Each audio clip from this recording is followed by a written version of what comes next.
Alright, greetings and salutations. My name is Fire, and welcome back for more Shin Megami Tensei Digital Devil Saga 2. In the last episode, we defeated Ravana, and in this episode, we're gonna finish up with the sun.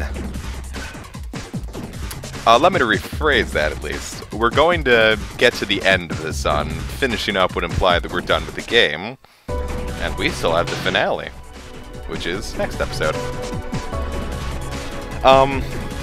The sixth layer makes me want to kill myself. Made me want to kill myself. I kind of can get through memory now, but... Because here's the thing. It's big, the encounter rate is stupid high. And... it's warp puzzles can just die. And like, what the fuck is that? It's like when your GM gets like pissy at you because like you accidentally took a sip of his beer and now he's like, alright, so hey, Comic's entire squad got eaten by a wildebeest. What the hell was that? The entire party took damage and now they're hungry. Like, eat a dick, game, what the hell's wrong with you?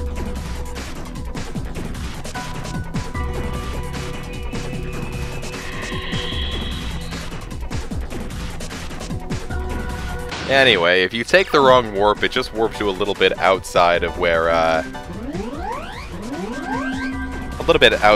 the warp to that room was.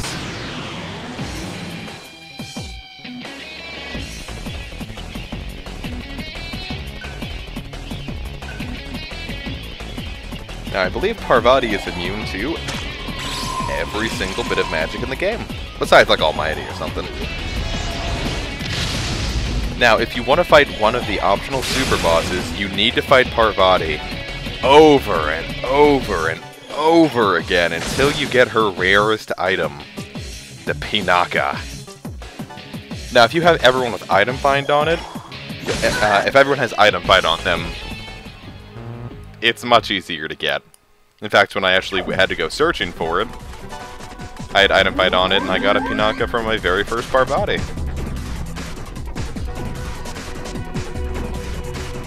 I've heard horror stories of the grinding taking like an hour or two, but...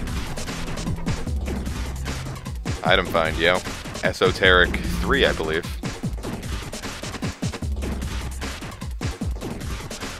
Oh, there's that sneeze! Alright. Sorry, I couldn't really get out of the way of that. I'm used to sneezing into my shoulder because at work I'm not trying to sneeze anywhere else because I don't want to get saliva and snot into people's foods. Or on my hand where it could get into people's food.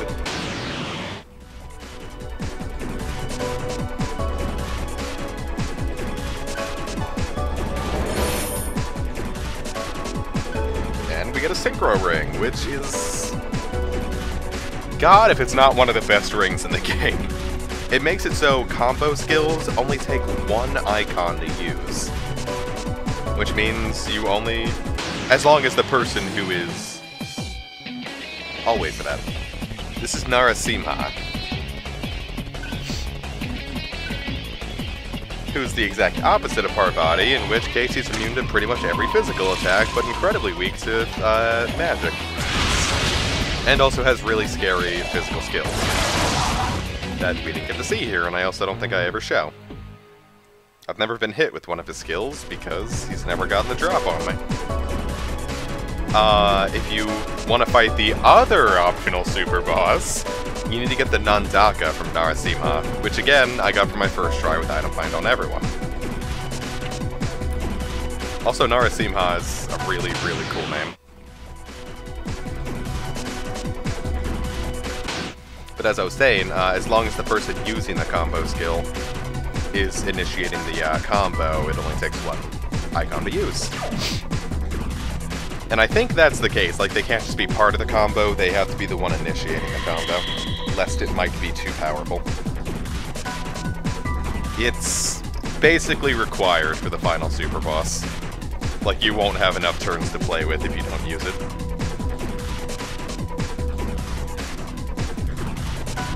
If someone wants to prove me wrong on that front, please. I would love to. I'll prove you wrong with the joke finale, but, you know, we'll save finales for the future. As it stands, I believe this is the last episode I'll have commentary on, so I'm still deciding if I want to commentate over the finale. There's not much I want to say about it. It's the final boss and the final cutscenes. I don't want to interject with my voice. I understand that's what makes my channel, like what I hear about these things, but... or how I feel about these things, but... it's such a beautiful cutscene, I just want it to speak for itself.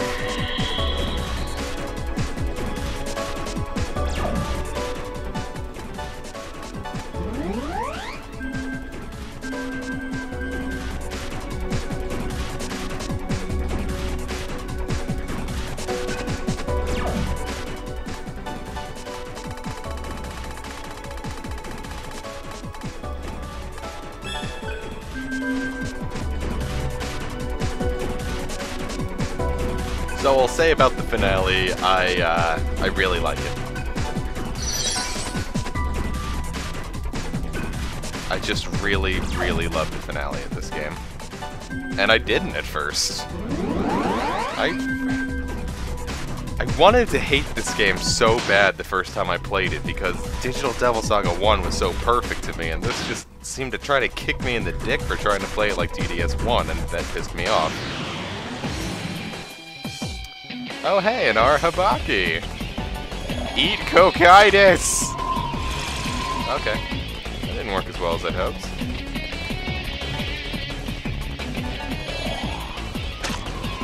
Aha! Consume it, bitch! Nice. There's something immensely satisfying about that.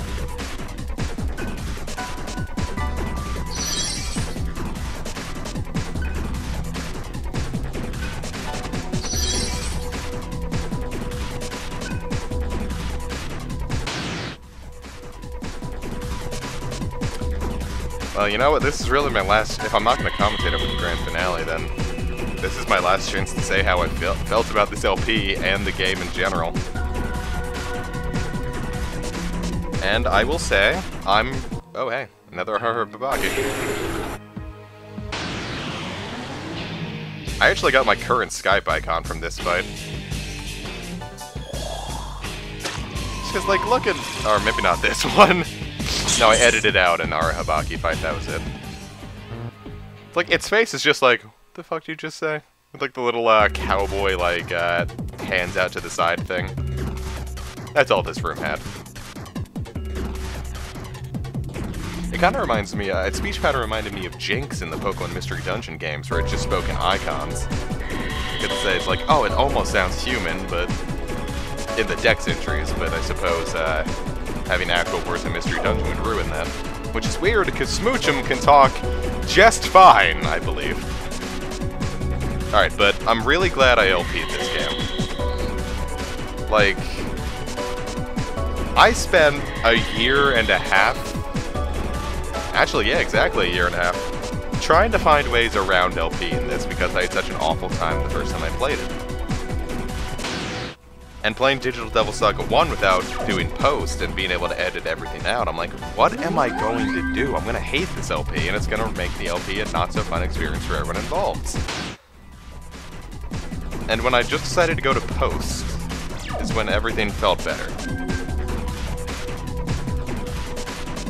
Being able to play this game at my leisure, setting limits for myself so I don't get too pissed off with how long everything takes,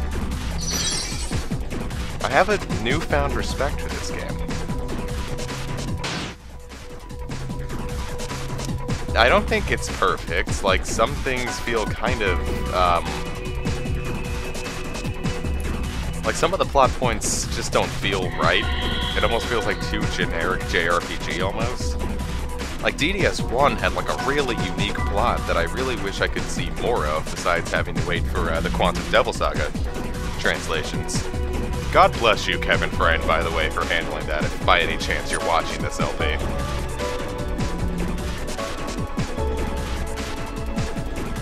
And I really like those books, but like, I wish more games would handle the kind of plot that DDS1 was trying to handle. And this game just going to, yep, God's pissed. We gotta go fight God. And of course that's, oversimplifying it. Because this game does do a lot of interesting spins on a JRPG story, but the air of mystery and intrigue that DDS1 gave me was amazing, and this game wasn't really hitting all those spots for me.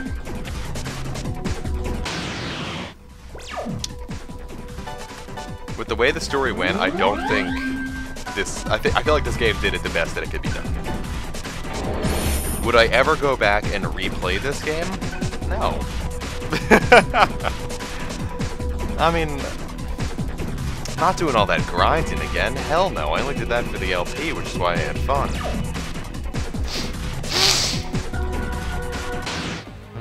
Going through like a New Game Plus and spamming death flies just to get through everything. Experience the story sometimes, trying new things, challenge runs. Yeah, I'd come back. It's a fun game now.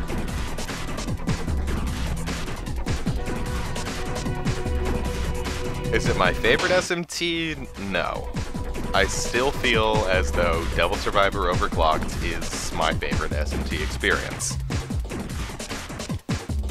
And it's my second longest played 3DS game. At around 150 hours or so.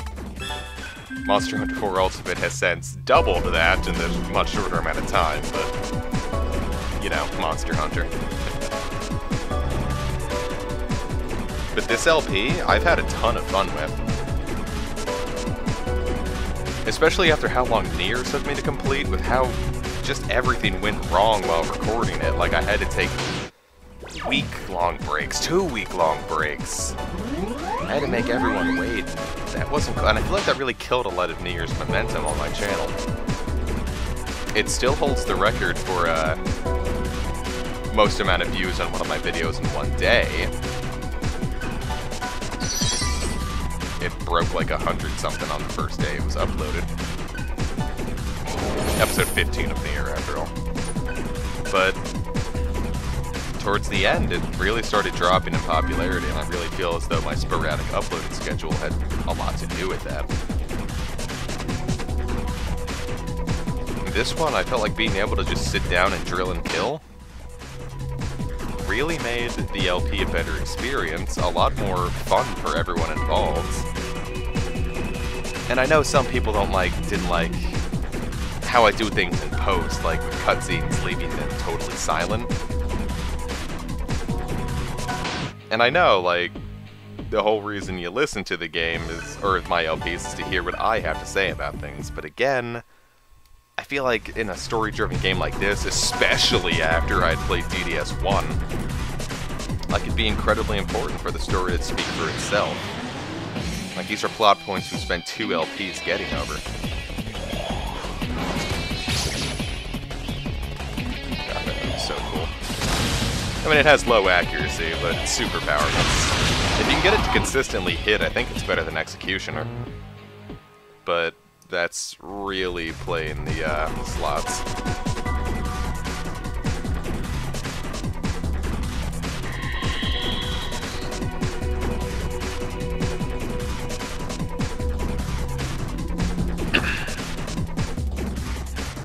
I find it weird how these two small data nodes are so close to each other.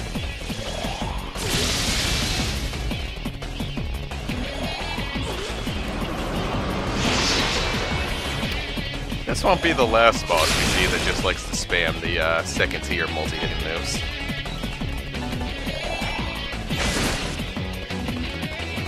Executioner doesn't have a much higher critical hit rate. I wonder why I'm so lucky with Executioners against her.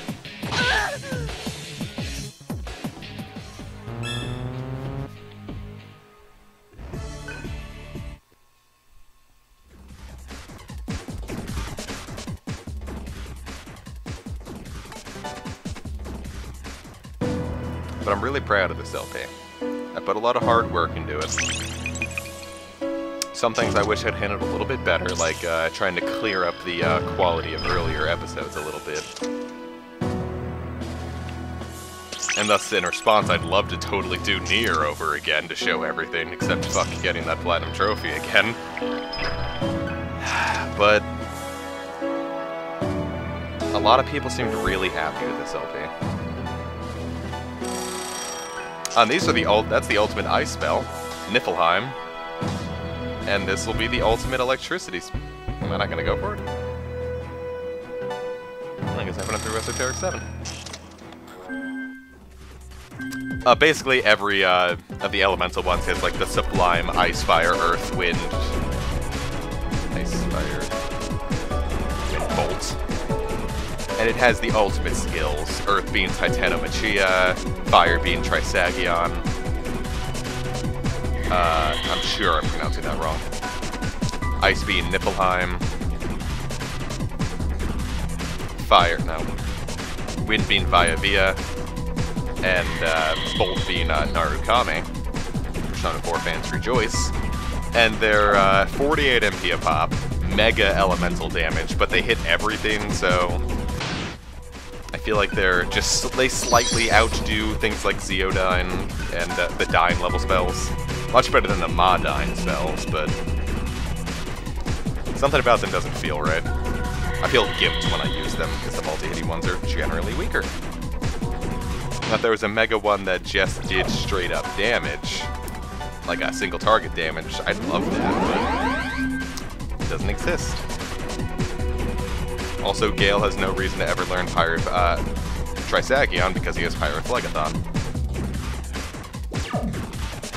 And it makes a cool little design if you've explored everything. I believe it's a Lotus, but I already can't remember if it was 6-pointed or not, because that would make it a Star of David. And this is it. This is the final, like, little room of the game. Now, if you have the Pinaka, head over here. I just wanted to see if it could be done. If you have the Nandaka, go onto the other side, because these are where 2 super bosses are.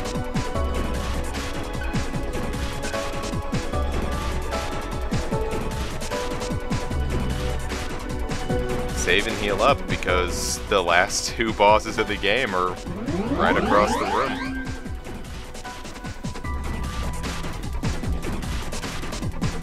Are they the toughest bosses in the game? Well, besides super bosses, I believe they, well, we'll see. I don't want to spoil anything yet.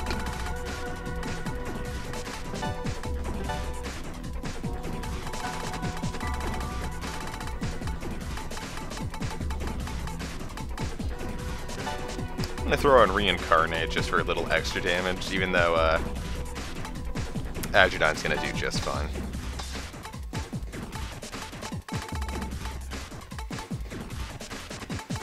Alright, I'll just say it now. This next boss is probably the toughest boss in the entire game, for main storyline purposes at least. A lot of people say it's basically the true final boss, because the final boss itself really isn't as hard as this boss is. The first time I played through the game, I used a code breaker to get all the skills in the game. So I was around level 58. But with all the skills, you know, like Reincarnate on everyone, Death Flies on everyone. And this boss still wiped me out a ton. Just a disgusting amount of damage on me. A few levels help, but I was really nervous to see how I was going to do around this boss. So prepare for the ultimate story boss!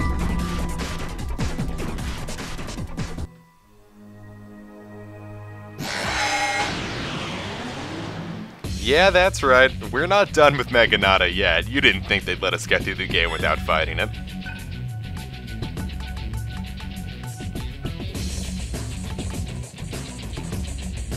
Mega ice damage, that's weird. Anyway. Meganada is by far the toughest boss in the story. You're not really gonna see that here, but even a lowly Mad Rush can do a lot of damage. Now, when Meganada has two different forms, when Meganada's in its shell, he can only be hurt by magical attacks, and he's going to be using a lot of physical attacks. If Meganada comes out of his shell, rude. I think that's hilarious. If Meganada comes out of his shell, he's completely immune to magical attacks. It can only be hurt by physical attacks, which, if you don't have a physically inclined party, can suck. This boss is the entire reason, I mean, from day one planning, the entire reason I put Gale through physical attacks. Literally everything in this game led up to how I was going to handle Meganada in that regard. Which is how much of a impact this boss has left on me. He's completely immune to electric. I believe he drains electric, actually. When you see Black Bhakti, you're about to get your shit pushed in. It's basically, I don't want to say it's Mind Charge, but after he uses Black Bhakti, he's going to be using his ultimate skill, which is different depending on if his shell is open or not.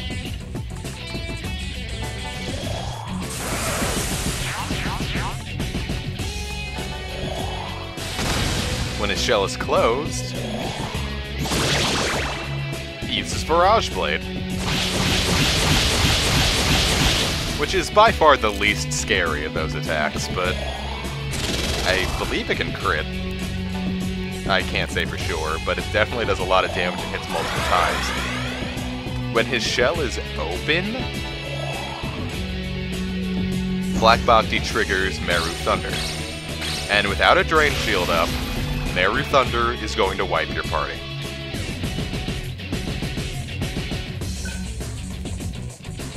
In, I want to say Hindu mythology, but I feel like that's not right. Because, like, when I looked it up, it was like, there's like a different word for it, which might mean the same thing, but I don't know. Vedic mythology, I believe it was. Meganada is also known as Indrajit, however you pronounce that, which means Slayer of Indra, who is like the king of the Devas or something. So Roland's actually pretty important, but it's also why he drains thunder, because, I mean, this is the thing that kills Indra. Now you might be thinking, this boss doesn't look so hard, what's your problem, comic? And yeah, this is by far the luckiest run of Meganada I ever had. Because for some reason, it refused, just straight up refused, to open its shell or do really anything besides attack and Mad Rush. No Black Bhaktis for Barrage Blade. Look, it's already in red health, and it's still just using Mad Rush.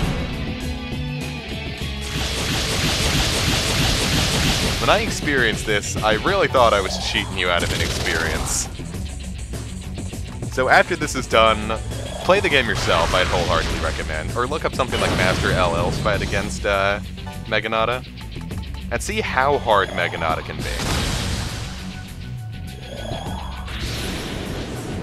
Moksha opens the shell, which is when he starts using magic, and he also gets 4 press turn icons. Shell open is when Meganada gets super scary.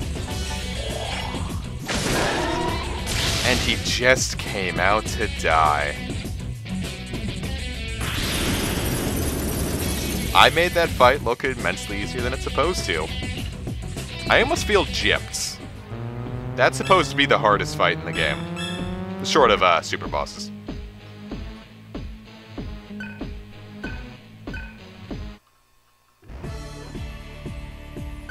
So, lucky me.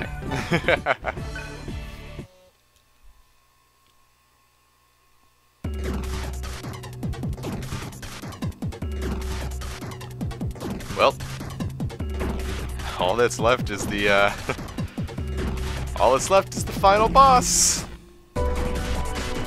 And since this is the last episode I'll be commentating over, I just want to say, everyone, thank you so much for joining me in this LP. Your continued support means the fucking world to me. It means the world to me, if you're a JoJo fan like I. And I really hope you enjoyed, and I really hope you enjoy what's coming next, whatever wins the poll. That will definitely be over by the time this episode comes out, but it isn't yet. Thank you so much. I hope you all have a great day. And you know what? I just love you all. Thank you. Thank you.